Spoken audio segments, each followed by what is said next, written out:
Kumusta po kayo? Bago po ang lahat, first things first.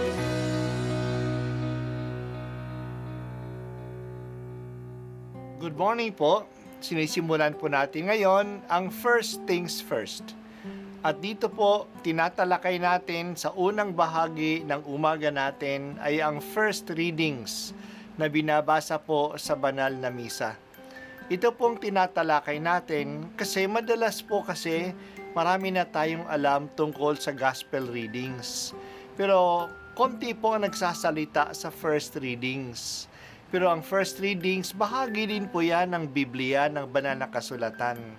Kaya susubaybayan po natin ang mga first readings, basahin po natin at kuminsan kailangan ng basahin ng 2 o 3 beses bago maintindihan kasi hindi po tayo familiar sa mga istorya at sa mga kaisipan na tinatalakay dito.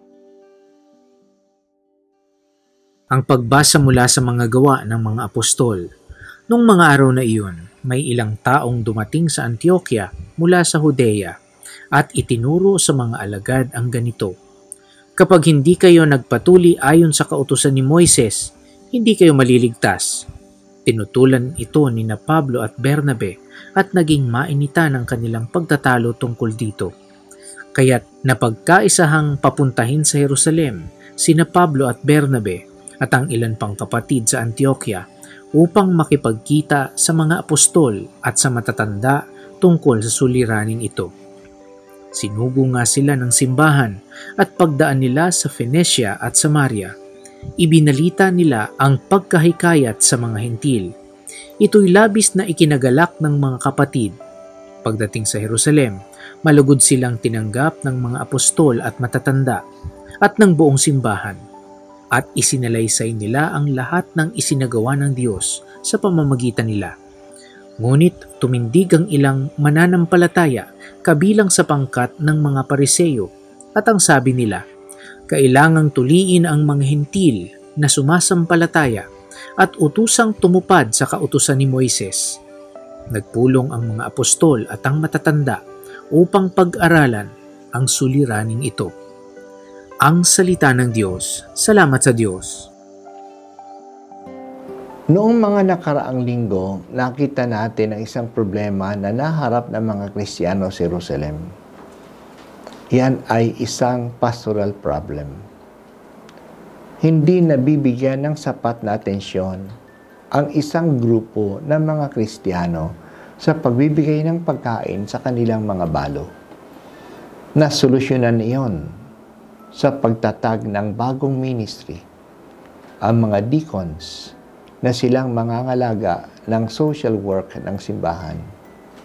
Ngayon naman, lumabas ang isang problema at ito'y mas theological, hindi lang pastoral o pangangalaga sa community. Ang tanong, sino ba ang pwedeng mabinyagan?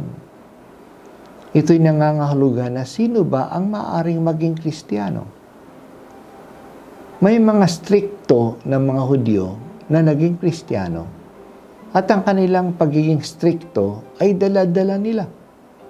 Sabi nila na ang maliligtas lang o ang mabibinyagan lang ay ang mga nagpapatuli ayon sa batas ni Moises. Ang ibig sabihin nito na maging Hudyo ka muna bago ka maging Kristiyano. Sa paningin na ito, ang mga Kristiyano ay sangalang ng relihiyon ng mga Hudyo. Christianity was just a branch of Judaism. Tumutol dito si Bernabe at si Pablo. Kasi sa karanasan nila, mas maraming mga hindi Hudyo na tumanggap sa mabuting balita tungkol kay Jesus kaysa mga Hudyo mismo. Kaya sapat na ang pananampalataya kay Jesus upang maligtas.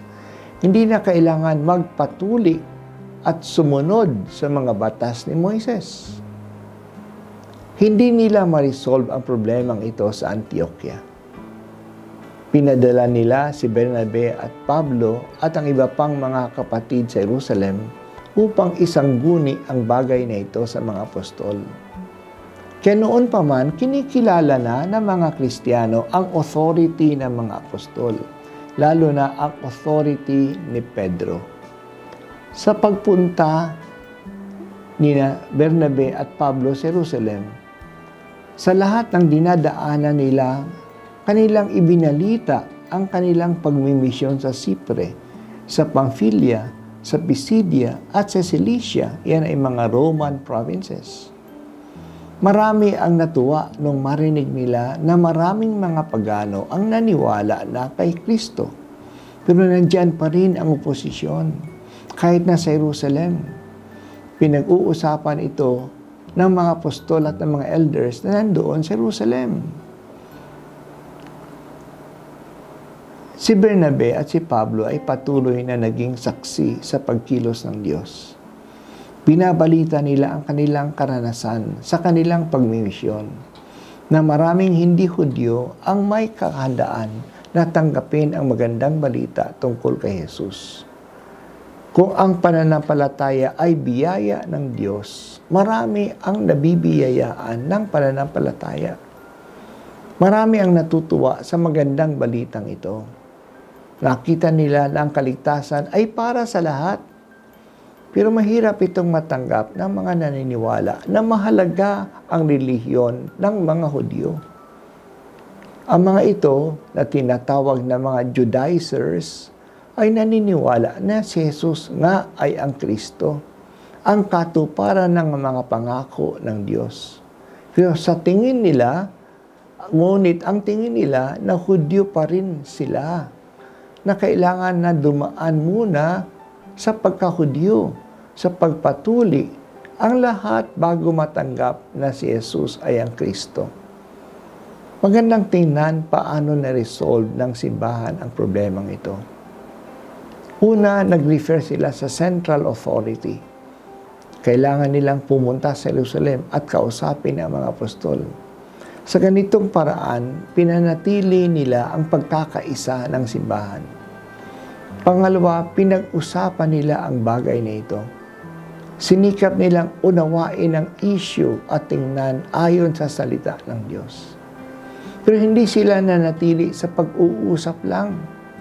Dinesisyonan nila. Makikita natin ito sa susunod na mga pagbasa. Panginoon, hindi po nawawala ang problema sa simbahan. Pero salamat sa pahayag ng iyong banal na salita at nalalaman namin paano lutasin ang mga problemang ito. Kailangan naming pag-usapan at ipagdasal ito. Ito po ang tawag ng synodality. Kailangan po kaming makinig sa karanasan at sa salita ng mga leaders ng aming simbahan at ng mga tao din sa baba. Tulungan po niyo kaming lumago sa synodality, sa pakikinig sa bawat isa.